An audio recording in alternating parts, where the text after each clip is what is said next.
Comparte tus preguntas con Emilio Carrillo. Un programa inspirado e impulsado desde la Fundación Espató.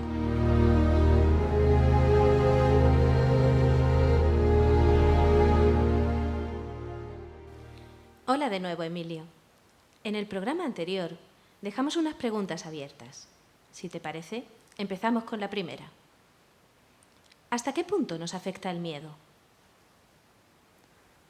Hola, es un placer seguir aquí en otro programa de estas preguntas, de este programa de preguntas patrocinado por la Fundación Espató en Televisión Recuerda. Muchas gracias por darme la oportunidad de compartir con vosotros y con vosotras. Y por cierto, no lo hice en el anterior programa, muchas gracias a todos los que estáis enviando vuestras preguntas.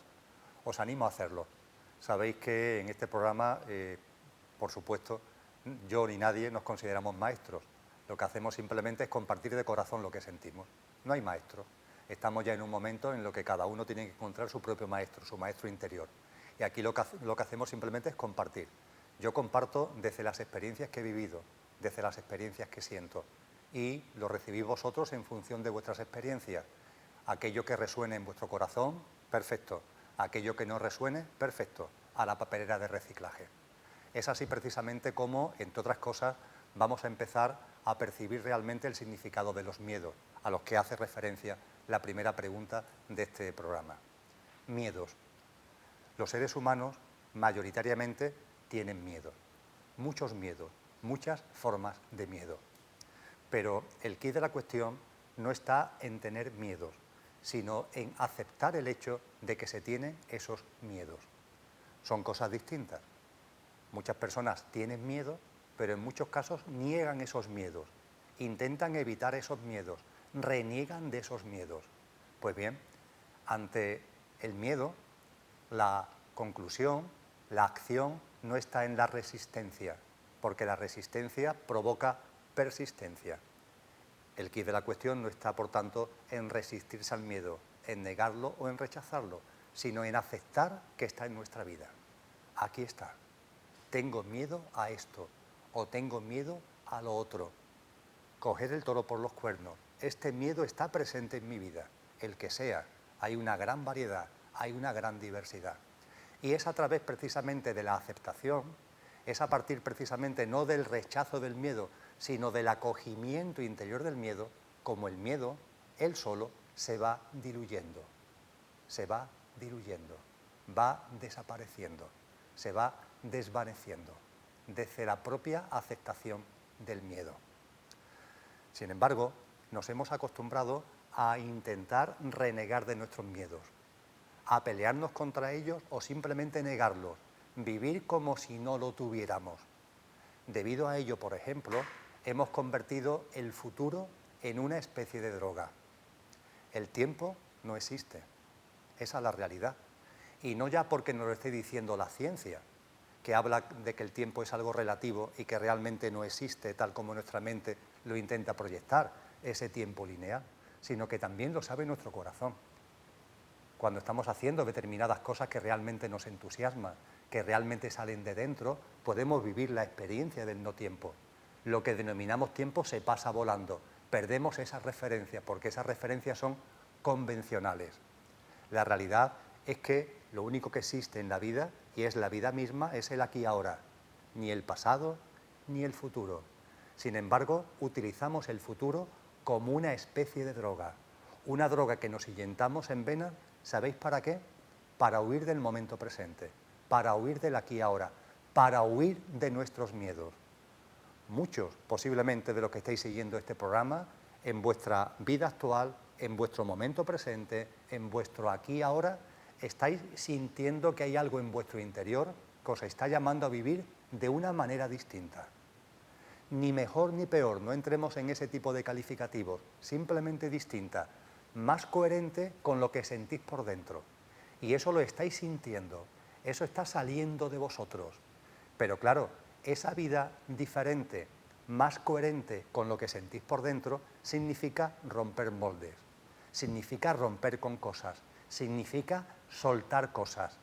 Y ante esa ruptura y ante ese soltar cosas, aparece el miedo a lo que puede pasar, El miedo a qué ocurre si de verdad doy un paso distinto para vivir de otra manera. ¿Y si dejara ese trabajo que me está agobiando y que no me permite vivir como realmente yo por dentro siento que quiero vivir? ¿Tendré que poner fin a esta relación de pareja para ser coherente con lo que realmente estoy sintiendo? ¿Tendré que meter en mi vida unos comportamientos, unos hábitos, unas conductas diferentes de las que he tenido hasta ahora para ser coherente con lo que mi corazón está poniendo de manifiesto? Y ante eso aparece el miedo. Aparece el miedo a cómo vivir si se produce esa ruptura de pareja, a cómo vivir si abandono ese trabajo, al miedo a tantas cosas que nuestro corazón, insisto, nos puede estar indicando con claridad que ha llegado el momento de soltar, que ha llegado el momento de romper amarras. Y aparece el miedo. Y no pasa nada. Es lógico, es humano que aparezca ese miedo. Lo que no es lógico es que ese miedo lo neguemos, que ese miedo lo metamos en un cajón y nos inventemos un gran engaño. Ese engaño, como el miedo, también empieza por M y se llama mañana. Lo haré mañana. Tanta gente que comparte que tal cosa que está sintiendo por dentro lo hará mañana. Lo voy a hacer cuando pase esto, lo voy a hacer cuando suceda esto, cuando consiga no sé qué, cuando consiga no sé cuánto. Y aplazan permanentemente hacia el mañana aquello que en el aquí y ahora están sintiendo desde dentro. El sentir en el aquí y ahora miedo a la hora de dar un determinado paso es normal, es lógico, no pasa nada. Lo que no es lógico, lo que no es normal es ocultarlo, autoengañarnos y a eso, en lugar de denominarlo miedo, transformarlo en que lo voy a hacer mañana. Sabemos por dentro que no es verdad, que lo que estamos posponiendo sine die realmente es que no nos atrevemos a hacerlo, pero nuestra mente se queda mucho más tranquila en lugar de reconocer el miedo hablando del mañana. Y así están tantos seres humanos enganchados al futuro, pensando siempre en el futuro, trasladándose siempre al futuro, en lo que harán, en lo que podrá ser, y huyendo del momento presente. Pues bien, el aquí ahora es la base, es la herramienta y es el instrumento para abordar los miedos y para que los miedos se diluyan. Y da igual miedo que sea. Coge al miedo, a ese toro del miedo por los cuernos. Acéptalo, míralo cara a cara y dite para ti, tengo miedo a esto. Si no pasa nada, tengo miedo a esto. Mi yo físico, mental y emocional me está lanzando mensajes de miedo a esto. Acéptalo. Y de corazón a corazón, forma parte de mi experiencia y de la experiencia de mucha gente. Cuando el miedo se acepta, cuando el miedo no se guarda en un cajón y nos autoengañamos con el mañana o con cualquier otra gran mentira, cuando el miedo se acepta, el miedo se va diluyendo. Él solo, con la sola aceptación, sin necesidad de luchar contra él, sin necesidad de hacer nada contra él, él solo se va diluyendo. Podemos pasar a la siguiente pregunta. ¿Cuál es la manera más directa y rápida de abrir la propia consciencia? En el programa anterior, en el tramo final, empezamos a hablar de un término oriental que es la iluminación, que puede ser la plasmación misma de esa gran apertura de conciencia. Se nos narra que la iluminación, por ejemplo, fue lo que alcanzó Siddhartha, Buda, debajo de ese árbol Bodhi, cuando comprendió, cuando vio, cuando se abrió absolutamente su conciencia. También en ese final de aquel programa, y lo utilizo ahora para entrar de lleno en la pregunta que se ha formulado, planteé que la única definición que se puede hacer de la iluminación es la innecesariedad de la iluminación, en el sentido de que para alcanzar la iluminación se trata precisamente de no hacer nada. En cuanto que quieras hacer algo para abrir tu conciencia, en cuanto que quieras hacer algo para iluminarte, te estarás alejando. No te estarás acercando, sino que te estarás alejando. La mente esto no lo entiende y, por tanto, vamos a centrarnos de dentro a dentro, en lo que a mí me gusta llamar el conductor, hablando del coche como el yo físico, mental y emocional que nos sirve para vivir la experiencia humana, y el conductor como lo que realmente somos, que se ha encarnado en este yo físico, mental y emocional para vivir esta experiencia, pero el conductor es realmente lo que somos, hablando de conductor a conductor. Si le hacemos caso a la mente no va a decir que tenemos que hacer cosas para despertar, para abrir la conciencia o para iluminarnos. Nosotros, como conductores, sabemos que es todo lo contrario, que no hay que hacer nada, porque ya somos luz, porque ya somos conciencia, y que precisamente si hay algo que hacer es no hacer nada. Y de conductor a conductor os hago una pregunta: ¿cómo os dormís? Todas las noches, es una práctica cotidiana. ¿Cómo os dormís? ¿Qué hacéis para dormiros? ¿Cómo viene a vosotros el sueño? ¿Cómo viene a vosotras el sueño? Posiblemente, eso sí, será en una cama, en una determinada postura, pero no me estoy refiriendo a eso, voy un poquito más allá. En ese momento en el que el sueño llega a vosotros, ¿cómo llega? ¿Qué estáis haciendo para que llegue? Nada, ¿verdad? Absolutamente nada. El sueño llega y no sabemos cómo llega, ¡plac!, nos dormimos. El sueño viene a nosotros, el sueño nos inunda sin que tengamos que hacer nada.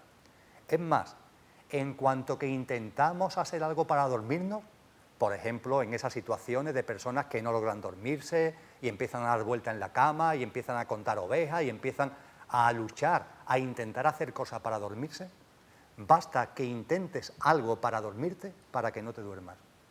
El sueño viene cuando te sueltas, el sueño viene cuando te dejas ir, el sueño viene cuando fluyes, cuando flotas, llega el sueño. Pues bien, el despertar, la conciencia, la iluminación, funciona exactamente igual. No hay que hacer nada, hay simplemente que vivir, porque ese es el secreto de la vida, vivir. La mente siempre nos va a hablar de vías cuanto más farragosas y que más esfuerzo tengan por delante, mejor, porque le encantan. Pero realmente no hay necesidad de ninguna vía farragosa, no hay necesidad de ninguna técnica, no hay necesidad de ningún esfuerzo.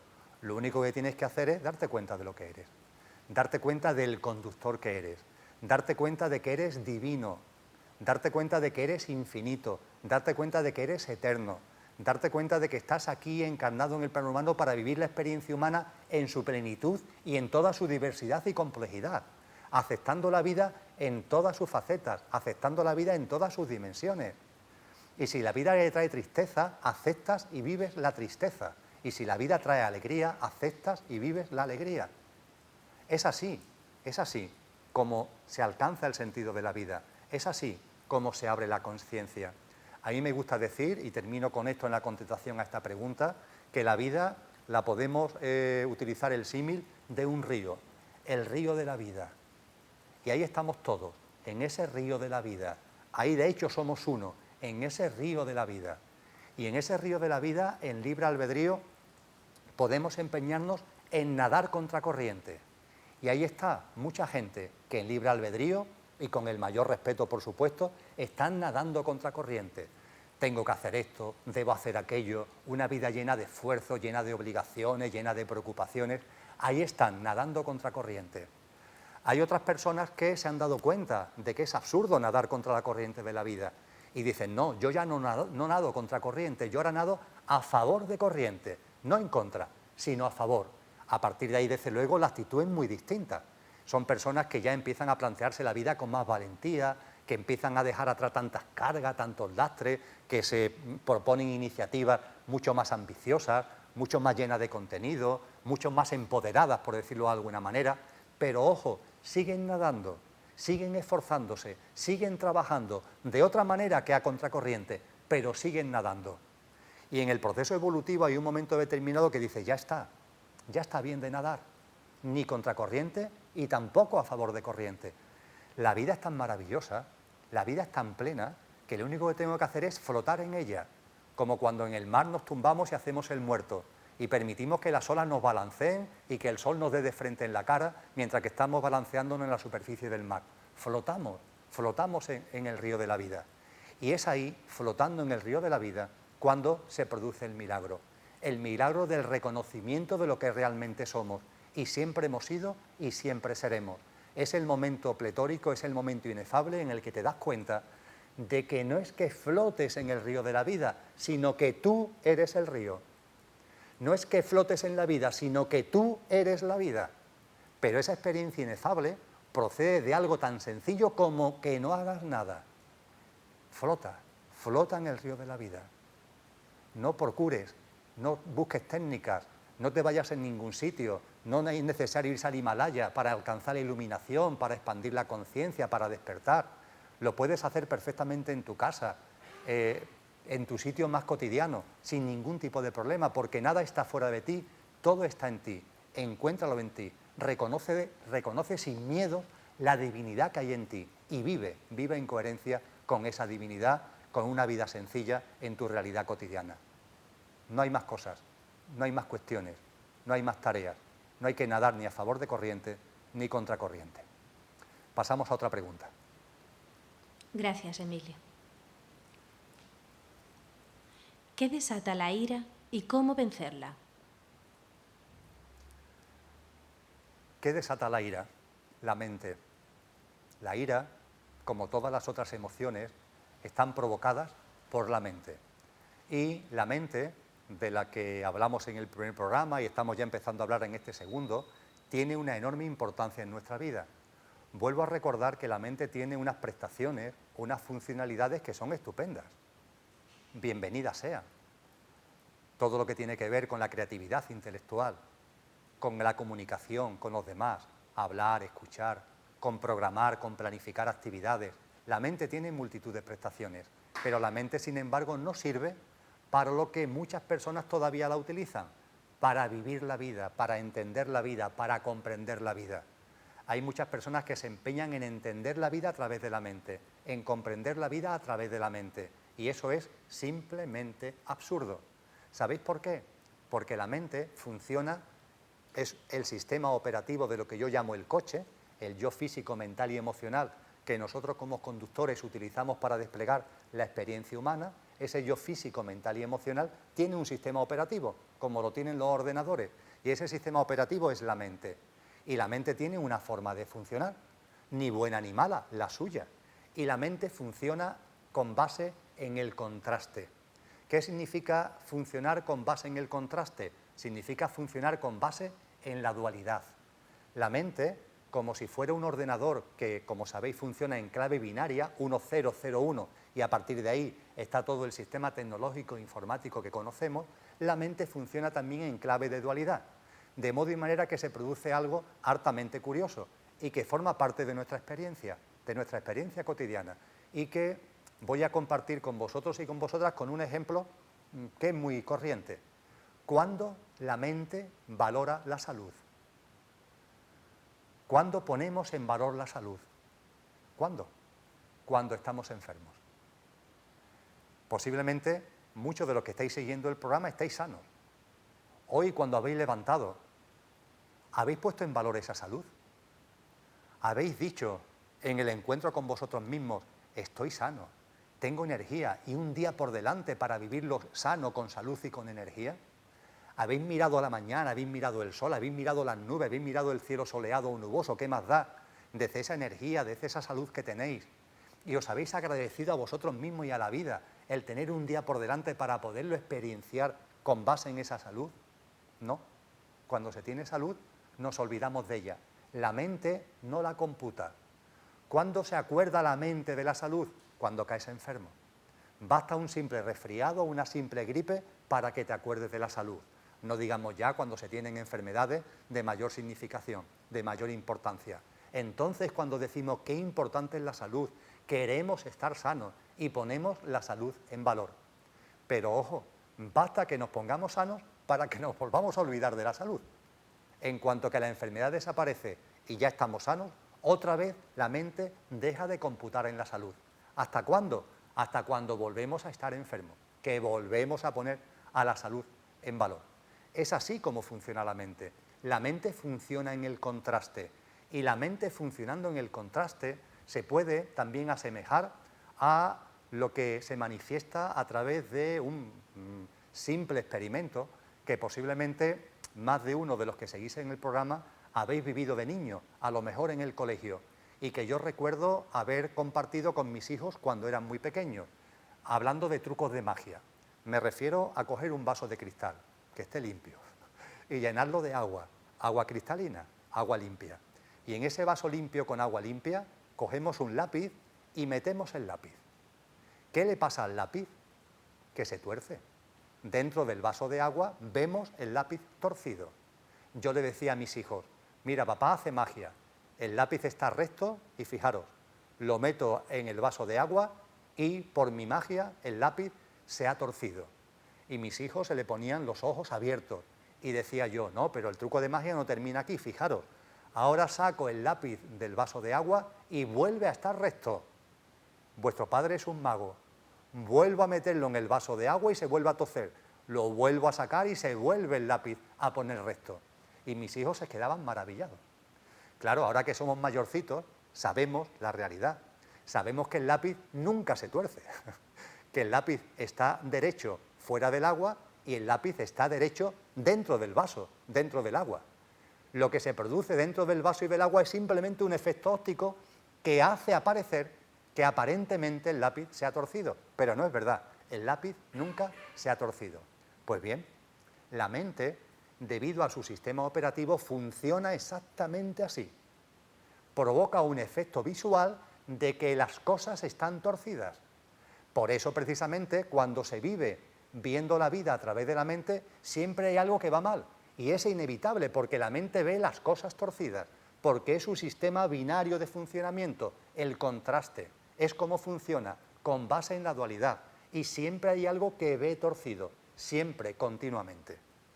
Claro, cuando nos dejamos llevar por la mente, cuando empezamos a ver que a nuestro alrededor las cosas están torcidas, lo que provocamos en nuestra vida, ¿qué es? Las emociones que están planteadas en la pregunta, como la ira. Aparece la ira, aparece el enfado, aparece el enojo, aparecen todas esas emociones. Pero esas emociones están provocadas por una falsa percepción de la realidad, debido a que estamos utilizando la mente como si fueran las gafas con las que yo veo la vida. Pero no, quitaros estas gafas. Las gafas de la mente hay que dejarla a un lado.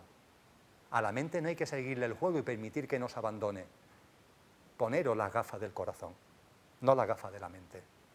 Un corazón, el conductor que somos, que nos invita a confiar plenamente en la vida. Confía en la vida. No utilices la mente para mirarla. Entonces verás que en la vida lo que hay es paz. No hay el conflicto que la mente decía, que era simplemente una percepción, una ilusión, una ficción, un engaño de la mente. Verás las cosas tal como son, verás la realidad y comprobarás que lo único que estaba inquieto en el mundo y en la creación eres tú. Tú eres lo único que está inquieto. Y estás inquieto porque te empeñas en ver la realidad a través de unas gafas que no sirven para ver la realidad. Y esa inquietud la transmites y consideras que todo está inquieto, pero no es verdad. Todo está en su sitio. Todo es exactamente como tiene que ser. Este mundo es precisamente el que corresponde que sea. Todo tiene su porqué y su para qué, todo encaja, nada sobra ni falta. Pero claro, mientras que mire con las gafas de la mente, no lo vas a percibir, porque la mente todo lo ve torcido. Y genera esas sensaciones, esas emociones, esos sentimientos de rencor, de envidia, de ira, de enojo. Por tanto, para que la ira desaparezca de tu vida, deja de mirar la vida a través de la mente, mírala a través del corazón. Y eso sí, a esas personas que nos rodean y que con las gafas de la mente viven con ira o viven enfadadas, ser muy conscientes de que el enfado es el problema de ellos, no es tu problema. Ante una persona enfadada, simplemente no le sigas el juego. Está enfadada, ¿qué quieres que haga? No te pongas a discutir con ella. Si discutes con ella significa que tú también estás enfadado y estabas esperando la oportunidad para saltar. Eso es lo que significa. Si tú estás tranquilo, si ya has conseguido tu paz, has conseguido conectar con lo que eres, cuando se te acerque una persona enfadada y te diga lo que sea, no habrá insulto. Se está insultando él mismo, el insulto no va contigo, es él el que está insultando desde su enfado. ¿Qué tiene que ver eso contigo? Y lo que verás en esa persona es una persona que está viviendo una enfermedad, un proceso de enfermedad. Si viviéramos realmente una sociedad consciente, además de haber hospitales, por ejemplo, para infartados de corazón, habría hospitales con salas para enfadados. Las personas cuando se enfadan, las llevaríamos a la sala de ese hospital. Mire usted, es que está enfadado. Y lo trataríamos como una persona enferma porque esa persona está mostrando que hay algo por dentro, muchas veces de mucho más enjundia que una enfermedad física que está dando vueltas. Y se le trataría como un enfermo. ¿Qué es lo que hacemos, sin embargo? Mientras hay una persona que tiene un infarto delante nuestra, lo atendemos lo mejor que podemos porque tiene un infarto. Pero con el enfadado, lo que hacemos es que encima nos ponemos a discutir con esa persona. ¡Qué locura! ¡Qué dislate! Ante las personas que están con ira, ante las personas que están con enfado, que lo que salga de nosotros mismos es la comprensión, el respeto a su proceso y el comprender que lo que digan o dejen de decir no tiene nada que ver con nosotros. Pasamos a la siguiente pregunta. Muchas gracias, Emilio. Si el gran olvido se produce para vivenciar todas las emociones que permite esta gran banda de frecuencia en la tercera dimensión, ¿por qué es ahora cuando vamos a recordar lo que somos? La pregunta es una pregunta potente y quizás para muchas personas que siguen el programa necesita una explicación previa. En el libro Sin mente, sin lenguaje, sin tiempo, recojo lo que en la pregunta se pone de manifiesto. La experiencia humana es una experiencia singular, que se diferencia de las experiencias que podemos vivir en otros planos de existencia, que también las vivimos, porque somos seres multidimensionales, pero esta se diferencia en el que el menú de experiencias es más amplio. La banda, utilizando una terminología moderna, la banda experiencial en el plano humano es más ancha. Aquí, como si fuera un bar, se nos pone delante un menú, como si fuera un restaurante, se nos pone delante un menú de experiencia que es mucho más ancho, es mucho más amplio que el que se puede vivir en el restaurante, permitirme la broma, de la experiencia ángel o la experiencia arcángel o, por seguir la clasificación angelical cristiana, para terminar en ella con los querubines y con los serafines. En todos esos planos se viven experiencias, pero es aquí, en el plano humano, donde la banda experiencial es más ancha, es más amplia. Ahí me gusta decir que en los otros planos, no sé, por ejemplo, en el plano de los serafines y de los querubines, en el plano de los serafines la banda experiencial puede ir del +5 al -5, entendiendo por el menos experiencia, vamos a llamarle de dolor o de tristeza, y entendiendo por el más experiencia de gozo. En la siguiente dimensión, en el siguiente plano dimensional, por seguir la convención clasificatoria cristiana, el siguiente plano es el de los querubines. Ahí la banda experiencial se amplía, +15, -15, y así sucesivamente, en el ámbito de las potestades, las dominaciones, las virtudes, los tronos, hasta llegar finalmente, por ejemplo, al ámbito de los arcángeles, donde la banda experiencial va del -75 al +85, del +75 al -75. Después viene el ámbito dimensional de los ángeles, +85, -85. Y finalmente el plano experiencial humano, +100, -100. Es aquí donde experienciamos una banda más ancha, la banda experiencial, el menú experiencial más ancho. Pero claro, para cuando estamos aquí, cuando estamos en este plano de existencia, cuando estamos, permitidme que siga con esta broma del ejemplo del restaurante, cuando estamos en este restaurante y queremos degustar todo su menú, es imprescindible que olvidemos lo que somos. Esa es otra característica, es otra idiosincrasia de la experiencia humana, que cuando encarnamos en este yo físico, mental y emocional, el conductor que somos, ¿qué es lo que somos? No el coche que tiene fecha de caducidad, que utilizamos el yo físico, mental y emocional, que utilizamos para vivir la experiencia humana. Cuando hemos aterrizado en este plano humano, tenemos que olvidar lo que somos. Forma parte del pacto para encarnar en este plano, en esta dimensión. ¿Y por qué se produce el gran olvido? ¿Por qué tenemos que olvidar lo que somos? Porque si recordáramos desde el principio lo que somos, no disfrutaríamos, sería imposible que disfrutáramos del conjunto de la experiencia, de toda la banda ancha de la experiencia. Mirad, os pongo como botón de muestra algo que es una experiencia dura, una experiencia quizás de las más dolorosas que se puede experienciar en este plano. Pienso en una madre que pierde a su hijo de 1 año, de 2 años, de 5 años, de 15 años, por enfermedad o por accidente. Cuánto dolor, cuánta desesperación. Es posiblemente en esa banda del +100 al -100, entendiendo el menos por las experiencias de mayor sufrimiento, esa experiencia de perder a un hijo por parte de una madre está ahí rozando ese -100, entre el -95 en el -100, hasta el punto de que la madre, también muchas veces el padre, la vida pierde sentido, no se quiere vivir, ya no se encuentra ningún sentido a la vida e incluso nos enfadamos con la vida y nos enfadamos con ese Dios exterior que nos hemos inventado con la mente y le decimos que por qué y le pedimos explicaciones y lo rechazamos a partir de ahí porque no puede ser que Dios haya consentido esto. Eso forma parte de esa experiencia del menos 95, del menos 100, generada por el hecho de perder un hijo. Pero claro, si recordáramos lo que somos, si esa madre y ese padre, si esa madre recordara lo que somos, sabría perfectamente que no hay muerte ninguna, que es mentira, que no hay muerte, que su hijo no ha muerto, que mejor dicho, que el ser, la entidad, la esencia, el conductor que encarnó en su hijo sigue vivito y coleando, y que si se ha ido ya de este plano es porque ha hecho en el plano, aunque tenga un año, ha hecho en este plano lo que tenía que hacer, punto. Y a partir de ese momento transitamos, abandonamos el plano, y ese padre y esa madre comprenderían que el ser que ha estado encarnado, la esencia, el conductor que estuvo encarnado en su hijo, sigue vivito y coleando. Eso, por supuesto, no va a quitar el dolor humano, porque aunque siga vivito y coleando y podemos seguir en conexión con él sin ningún tipo de duda en este plano, pero no tendremos la presencia física. Ya no podremos reír con él, viendo, por ejemplo, fijaros de cosas más tontas, un programa en televisión de no sé qué, o llevándolo al circo o llevándolo al cine. Ya no podremos disfrutar de ese encuentro físico con nuestro hijo, y eso produce dolor. Pero claro, ya no será el dolor del menos 95, del menos 100, será un dolor más moderado, será un dolor distinto.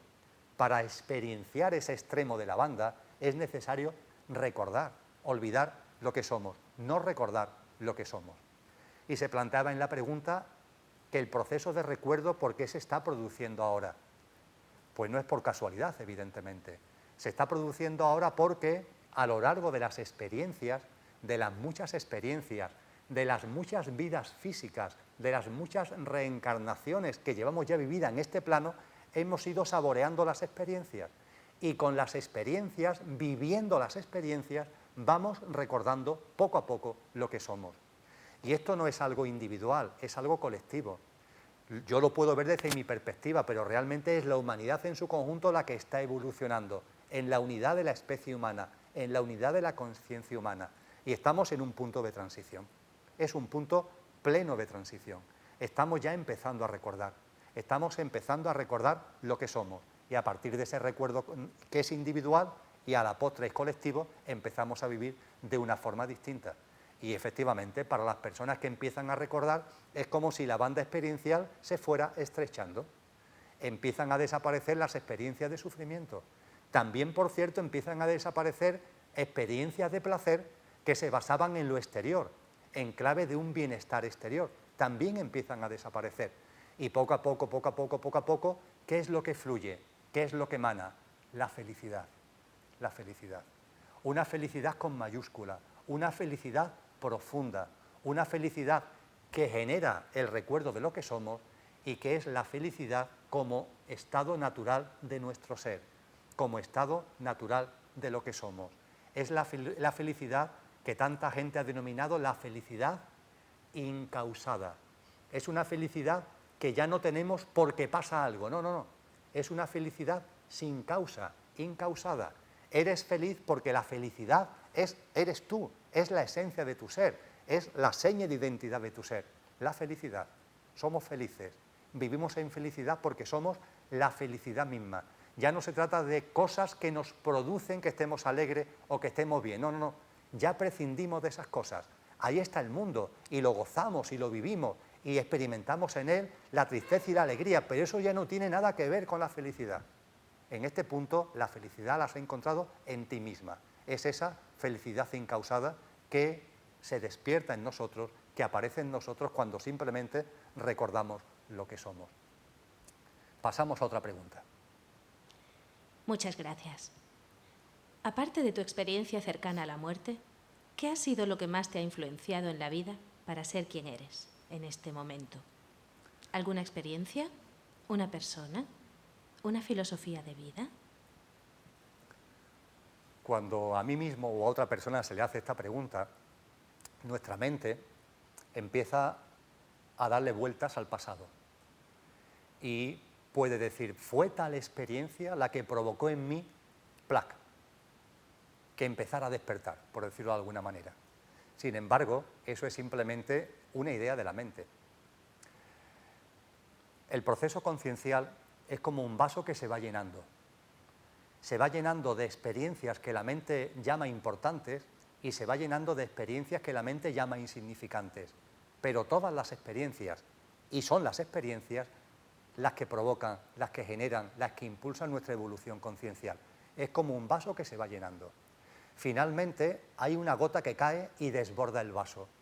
Hay una experiencia que vivimos y que es como la gota que cae en ese vaso y la desborda.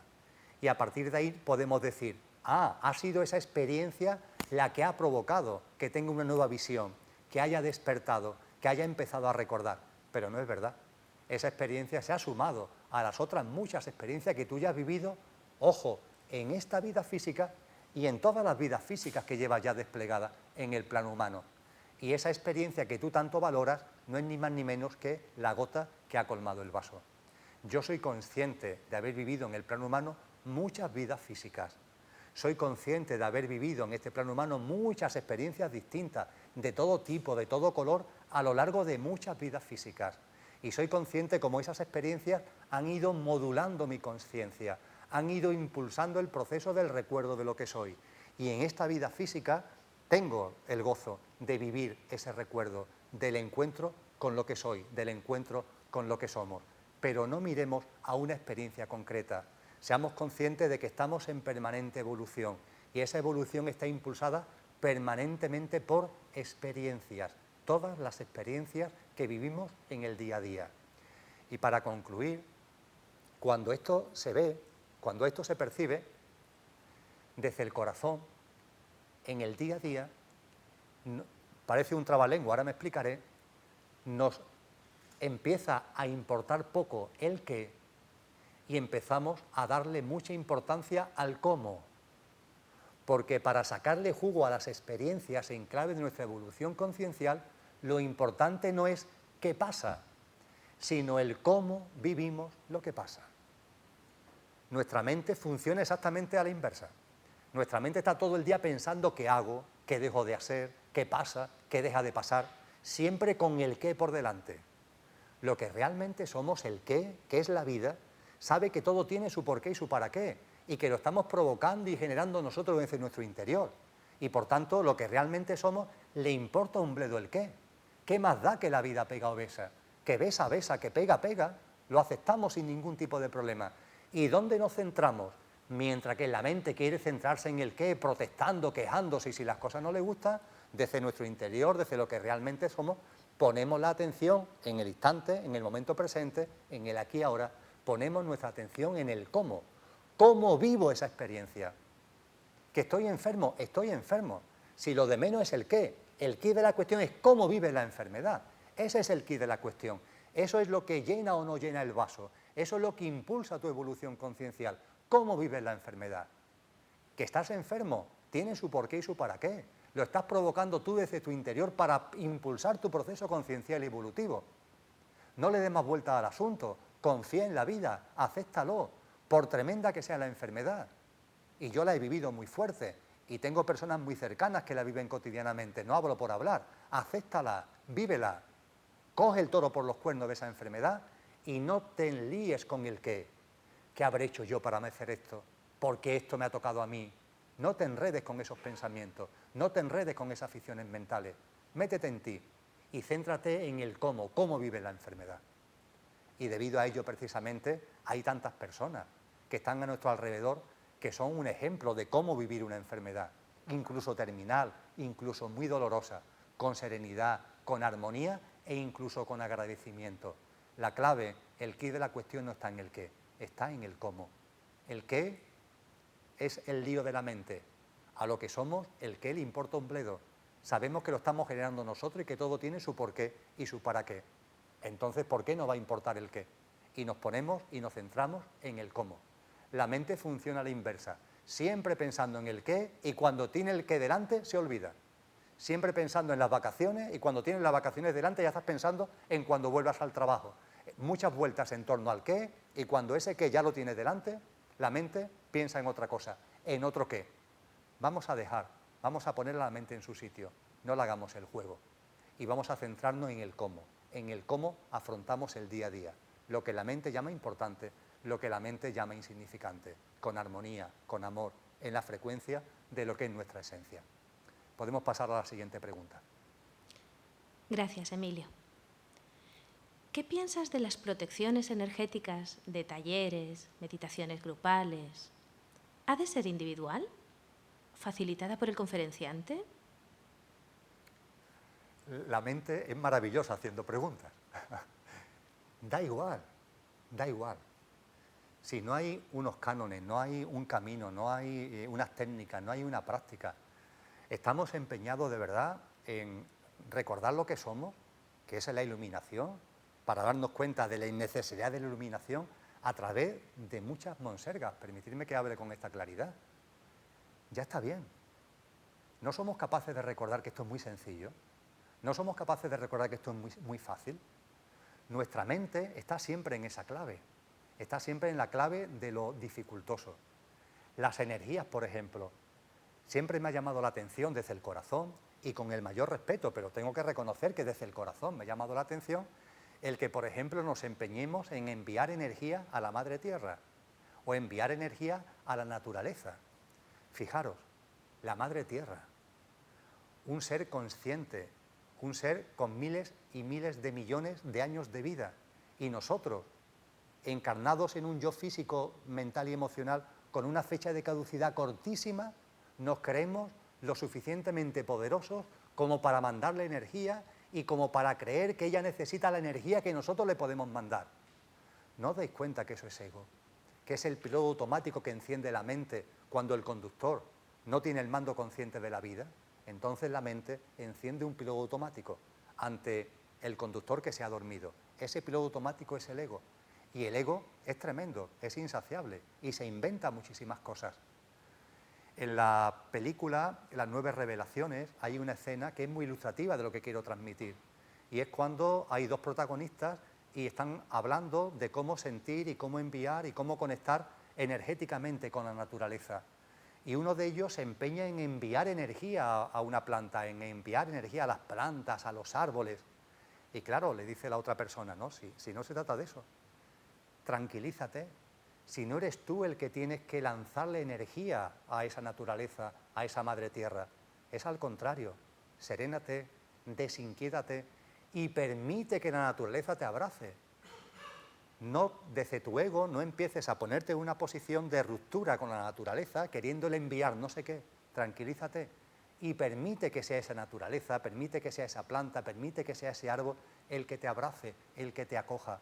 Y entonces sí, entonces va a haber un movimiento energético, va a haber un flujo energético tremendo, un flujo energético inexplicable para la mente, pero que procede exclusivamente del hecho de que ya no estás separado, ya no estás dividido, ya no estás fragmentado con relación a esa naturaleza, con relación a la madre tierra. Te tranquilizas, te desinquietas, te haces una con ella y la naturaleza entera te abraza y la naturaleza entera te llena de energía. Y esto es simple. Se trata simplemente de poner a la mente en su sitio, de dejar a un lado tanto esfuerzo, de dejar a un lado tantas pajas mentales que nos llevan a pensar en multitud de técnicas. Mirad, estamos en la ciudad de Sevilla haciendo este programa, en los estudios de Recuerda Televisión con la Fundación Espató como patrocinador del programa. Imaginaos por un momento que estáis aquí conmigo y que esta pregunta acerca de lo que tenemos que hacer, de las técnicas, de las prácticas, se está formulando aquí, vosotros conmigo, compartiendo este mismo momento. Si yo os digo no hay que hacer nada, no lo vais a creer. Si yo os digo en cambio que, oye mira, para alcanzar la iluminación, para despertar, para todo eso que tú tienes por dentro conseguirlo, ¿tienes el coche fuera? Pues coge el coche. Coge el coche y vete a casi 200 kilómetros al sur, que está una ciudad que se llama Algeciras. Ahí puedes coger un ferry con el que vas a pasar el estrecho de Gibraltar. Vas a llegar a Tánger o a Ceuta. Vamos a suponer que llegas a Tánger, una ciudad al norte de Marruecos. Cuando hayas llegado a Tánger, sigue con el coche y baja, siguiendo el arco del litoral, ve bajando hacia llegar a Rabat.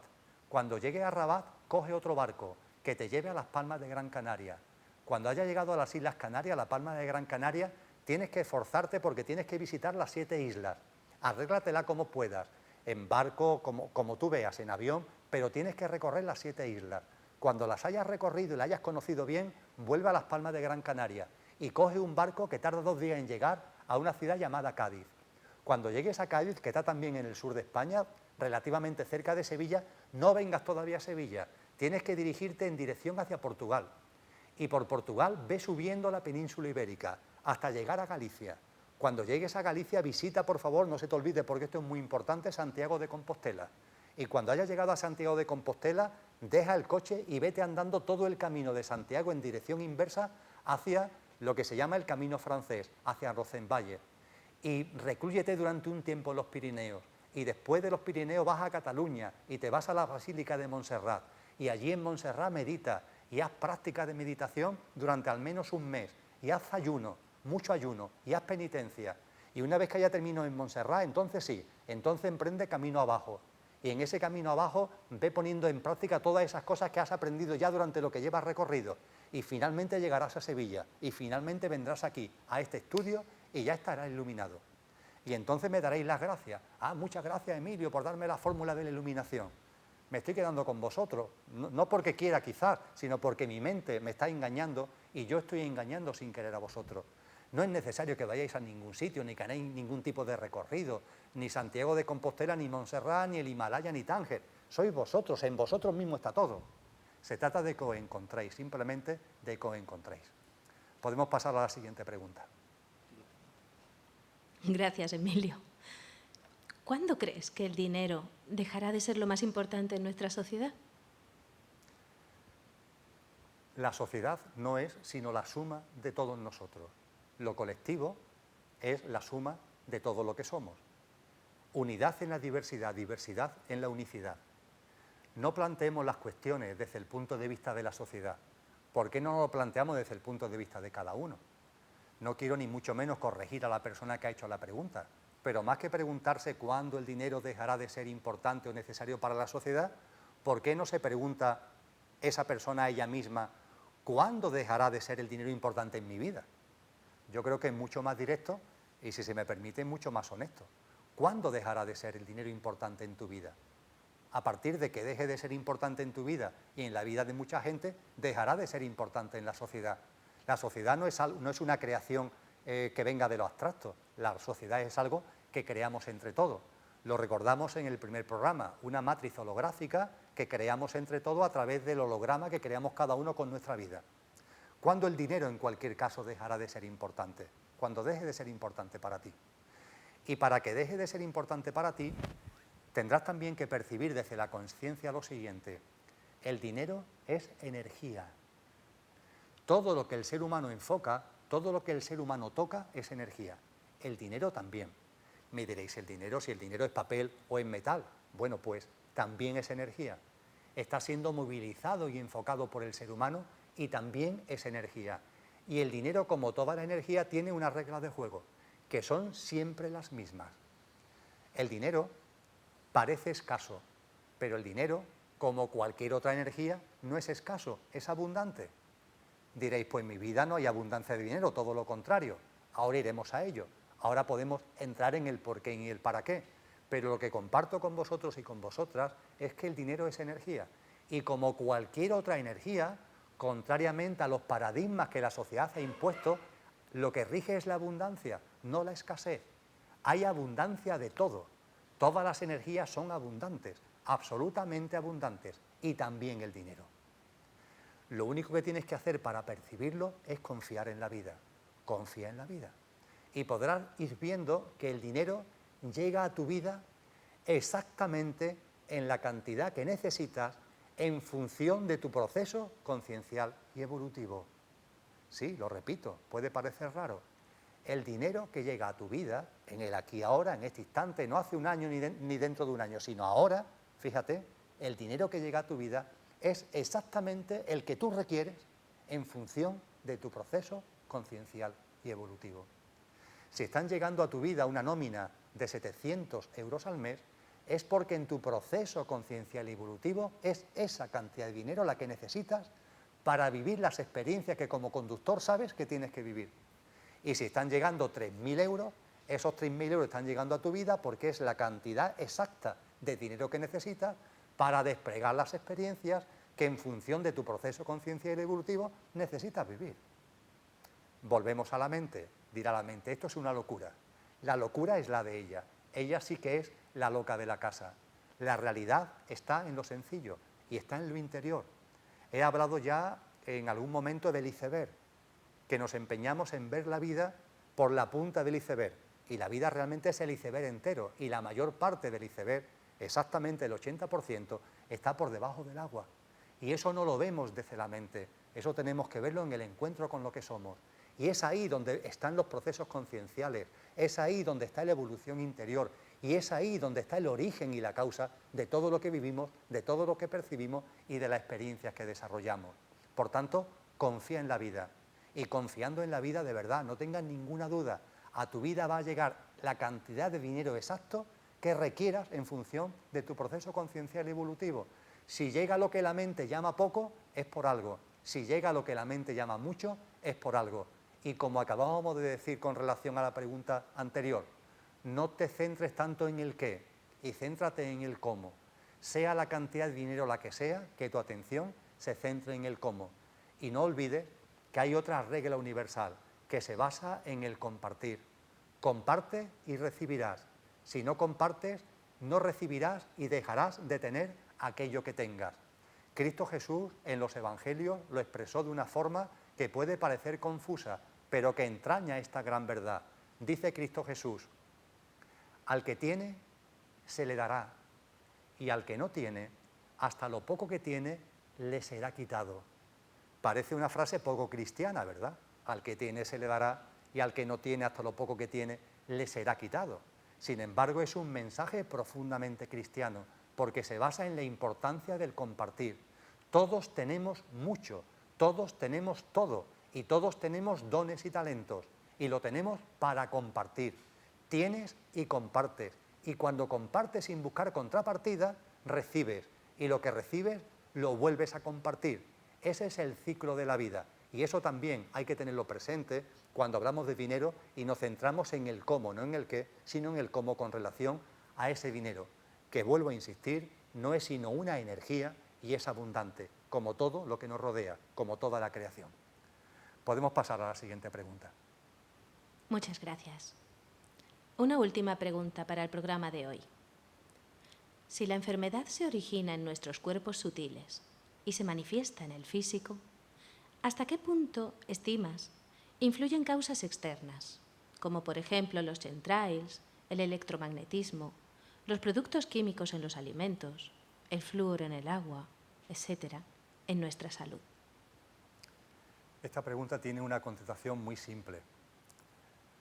Cuando una persona, un ser humano, adquiere conciencia de lo que es, adquiere el recuerdo completo de lo que somos, despierta plenamente, alcanza, entre comillas, esa iluminación que, no me cansaré de insistir, su esencia es precisamente darte cuenta de la innecesidad de la iluminación. Cuando eso sucede, la enfermedad desaparece, total y radicalmente. Ya no hay enfermedad ninguna, ni provocada por el interior, obviamente, porque tu interior está en absoluto equilibrio, en absoluta paz, en absoluta armonía, y por supuesto tampoco en nada que tú puedas achacar al exterior, porque te das cuenta que todas esas cosas que tú achacabas al exterior no eran sino ingredientes que tú necesitabas para alinear un plato, una enfermedad que tú estabas fabricando desde dentro. Todos esos temas de los Chemtrails, el electromagnetismo, están ahí, no lo voy a negar, pero van a afectarte en la medida en que tú los necesites para alinear en tu interior esa enfermedad que tú quieres provocar y que tú provocas porque tiene un porqué y un para qué en tu proceso conciencial y evolutivo. Es así de sencillo.